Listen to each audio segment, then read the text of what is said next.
മീനു ഇനി വന്ന അച്ഛൻ ചാമ്പയ്ക്ക കൊണ്ടുവന്നിട്ടുണ്ട് കേട്ടോ. അടിപൊളി ചാമ്പയ്ക്ക ഇതുണ്ട്. ഇത് ഇന്ന് കിട്ടിയാണ്. ചെയിപ്പ് ഇട്ട് തരാവേ. ഇത് കണ്ടോ, ഞങ്ങള് കുഞ്ഞിന് ഉപ്പും മുളകും ഇട്ടിട്ട് റെഡിയാക്കി കൊടുക്കാൻ പോവാ. നമുക്ക് കട്ട് ചെയ്ത് തരാം. അതേല്ലോ അച്ഛൻ കട്ട് ചെയ്തല്ലോ. നമുക്ക് ആദ്യം ഇതിന് സ്വല്പം ഉപ്പിട്ട് കൊടുക്കാവേ. ഒപ്പം മുളക് പൊടി ഇടാവേ. നന്നായിട്ട് മിക്സ് ചെയ്യാം.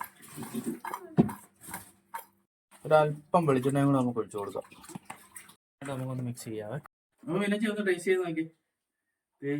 ഉപ്പും മുളക് പൊടി എല്ലാം കൂടെ ഇട്ട ചാമ്പങ്ങ അങ്ങനെ ഉണ്ട്. അച്ഛനും കൂടെ ടേസ്റ്റ് ചെയ്യാവേ. അടിപൊളി അല്ലേ? സൂപ്പർ സാധനം.